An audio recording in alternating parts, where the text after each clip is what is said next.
అడిగి పోతా, పోయి ఇంటికి వచ్చి అమ్మకి అన్నం తినిపించి అన్న అంట్లు తవ్వి ఆకిలికి తానం చేపించి మొత్తం టవీ షాప్ మొత్తం నేనే చూసుకుంటా, పని మొత్తం చేసుకుంటా. మళ్ళీ మధ్యాహ్నం వచ్చి అన్నం తినిపించి స్కూల్కి పోతా. బాగా నాకు చదువుకోవాలని ఉంది, మా అమ్మకి బాగా చేయండి అని అందరినీ కోరుకుంటున్నా. అమ్మకు అంటే అన్నం తినిపించి వంట కూడా నువ్వే చేస్తావా తల్లి? వంట అన్నీ నేనే చేస్తా, మొత్తం ఆయన మొత్తం నేనే చేస్తా. ఎట్లా నేర్చుకున్నావు నాన్న వంటలు నువ్వు? మమ్మీ నేర్పుతా ఉంటే నేర్చుకున్నా. పడుకొని మంచంలో ఉండి చెప్తా ఉంటే నువ్వు నేర్చుకున్నావా? మమ్మీని లేపలేస్తున్నావాను బెడ్ నుంచి? ఒకసారి ఇబ్బంది కదా? ఒక్కోసారి ఇబ్బంది వస్తుంది, కానీ తల్లి కాబట్టి లేపాలి. ఏమంటారు నాన్న మీ స్కూల్లో టీచర్లు రోజు స్కూల్కి రాకపోతే? ఏమన్నారు, మీ మమ్మీకి ఎప్పుడైనా చేసుకొని బడికి రా అంటారు. మధ్యాహ్నం అన్నం తీసుకుపోయి మమ్మీకి పెట్టి రారి అంటాడు అంటది టీచర్. ఇంకా ఇప్పుడు మమ్మీతో మామూలుగా నీకు ఇంకెట్లా ఉంటావు నాన్న మమ్మీతోని? మంచిగానే ఉంటా మమ్మీతోటి. ఇప్పుడు ఏం కావాలి మీకు? మా అమ్మ బాగా కావాలి, మేము బాగా చదువుకోవాలి, ఇల్లు బాగా చేపియాలి. ఈ మూడే నాకు కావాల్సింది. చదువు అంటే ఇష్టమా నీకు? చాలా ఇష్టం. ఏమైతావు? కలెక్టర్ అవుతావా, పోలీస్ ఆఫీసర్ అవుతావా? పోలీస్ అవుతావా? నా భర్త అప్పుడు బాగానే చూసుకుండు, మా బాబు పుట్టినప్పుడు బాగానే చూసుకున్న తర్వాతకి చిరాకు చేసుకుంటా నన్ను కొట్టడం కొద్దిగా చేయటం చేసిండు. కొద్దిగా బాగా బాధ పెడతా తట్టుకోలేక పోసుకోవాల్సి వచ్చింది. పోసుకున్న తర్వాతకి కొన్ని రోజుల తర్వాతకి బాగా చేపించిండు దగ్గర బాగానే ఉండు. తర్వాత చెడ్డ అలవాట్లకి తిరిగిన తర్వాతకి ఇక అస్సలు వదిలిపెట్టిపోయిండు. మా పాప అప్పుడే వదిలిపెట్టిపోయిండు. ఇక వాళ్ళ ఆలన పాలనన్నీ నేనే చూసుకున్నా. మంచిగా ఉన్నప్పుడు కాలు రెక్కలు మంచిగా ఉన్నప్పుడు నా పిల్లల్ని నేనే చూసుకున్నా, నేనే సవరించుకున్నా. ఇక మధ్యలో వదిలిపెట్టిపోతాలకి ఆహారం అన్నది లేదు. కీళ్ళవాతం వచ్చింది, రక్త కణాలు పడిపోయినాయి, టైఫాయిడ్ జ్వరం వచ్చింది, కిడ్నీలో రాయి వచ్చింది. ఇక మూలబడి అంకితం అయిపోయింది. మంచానికే చాలా అంకితం అయిపోయి లేవలేకపోయినా.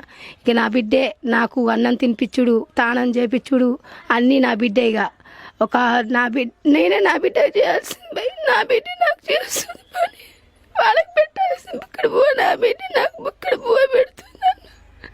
నేను చూసాను, అందరూ మమ్మల్ని సహాయం చేయండి.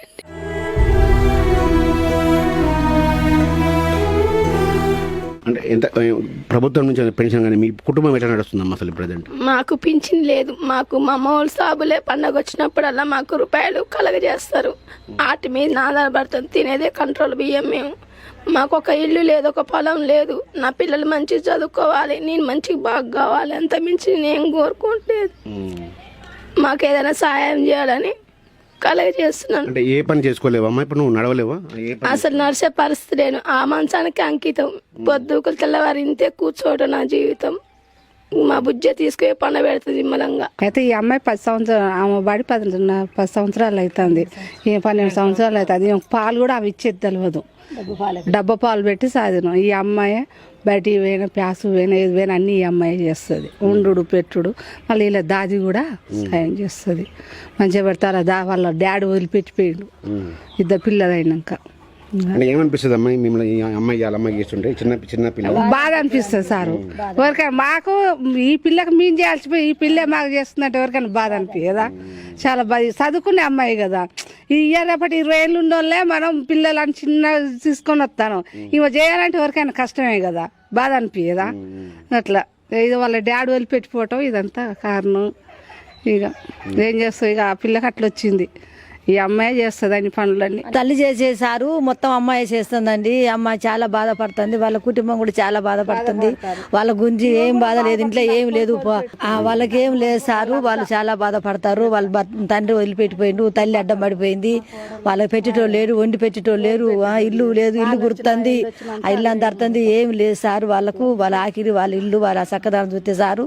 మా అమ్మాయి చూస్తే మాకు చాలా బాధ అనిపిస్తుంది. వాళ్ళు ఏడుతుంటే మేము కూడా ఏడుతున్నాం. ఒకసారి ఇన్న వాళ్ళకి వాళ్ళకి చాలా బాధపడతారు సార్. వాళ్ళ గురించి మీరు చాలా ఆదుకోవాలి, మీరంతా ఆదుకోవాలి. మీరు మీ గురించి వాళ్ళ గురించి మీరు పట్టించుకోవాలి సార్.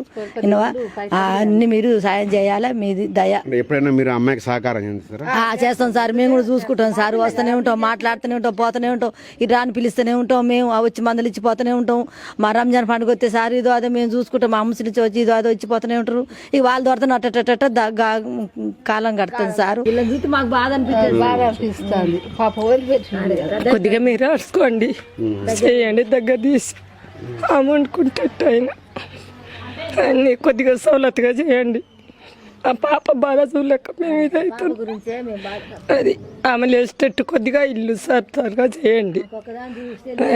ఆమె లేస్తే ఆమె వండుకుంటుంది. ఆ పాప బడికన్నా పోతుంది, ఎక్కడన్నా చేయిస్తారు. అది మరి చిన్నతనంలో ఇట్లా చేయడం బాధ అనిపిస్తుందండి. దుఃఖం వస్తలేదా? దుఃఖం వస్తుంది. కదా ఎవరికైనా బాగా అనిపిస్తుంది.